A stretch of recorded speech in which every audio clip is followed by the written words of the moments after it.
অখিল গগৈ বিধানসভা নিৰ্বাচনৰ আগত মিত্ৰ এতিয়া অখিল গগৈ কংগ্ৰেছৰ বাবে মূৰৰ কামুৰণি এবাৰ অখিলক তাচ্ছিল্য ৱাজেদ আলী চৌধুৰীৰ অখিলে অযথা চিঞৰ বাখৰ কৰে বুলি মন্তব্য কৰিছে ৱাজেদ আলী চৌধুৰীয়ে সদনত অখিলৰ বাবে মূল কথাবোৰ তল পৰে অখিল গগৈ সিস্টেমৰ বাহিৰত গৈ মাত মাতে যাৰ বাবে সদনৰ পৰা বাহিৰ কৰি দিয়া হয় অখিল গগৈ প্ৰসংগত ৱাজেদ আলী চৌধুৰীয়ে প্ৰতিক্ৰিয়া ব্যক্ত কৰিছে সদনত তেওঁৰ যি অভিব্যক্তি তেওঁৰ যি স্বভাৱ সেই স্বভাৱক লৈ এবাৰ মন্তব্য কৰিছে ৱাজেদ আলী চৌধুৰীয়ে অযথা কথাত মাত মাতে অখিল গগৈ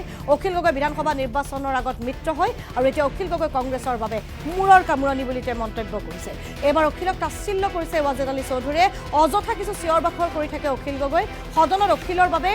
আসল কথাবোৰ অৰ্থাৎ মূল কথাবোৰ তল পৰি ৰয় অখিল গগৈ সিস্টেমৰ বাহিৰলৈ গৈ মাত মাতে বুলি মন্তব্য কৰিছে ৱাজেদ আলী চৌধুৰীয়ে যাৰ বাবে তেওঁক বাৰে বাৰে সদনৰ পৰা বাহিৰ কৰি দিয়া হয় কি ক'লে অখিল গগৈৰ বিৰুদ্ধে ৱাজেদ আলী চৌধুৰী শুনোৱা হ'ব অখিল গগৈৰ নিচিনা যধে-মধে মাত মাতা নাই কাৰণ কথাৰ ওপৰত কথা সেইটো পাৰ্লামেণ্ট প্ৰেক্টিছত তেনেকুৱা চিষ্টেম নাই তেওঁ চিষ্টেমৰ ওপৰত গৈ পেলাই মাত মাতে সিস্টেমৰ বাহিৰত গৈ পেলাই মাত মাতে যাৰ ফলত তেওঁক উলিয়াইও দিয়া হয় কিন্তু আমি সেই ধৰণৰ মাত মাতা নাই কিন্তু আমি নিয়মিতভাৱে আমি প্ৰত্যেকটো ডিভাইজত আমি আনিছোঁ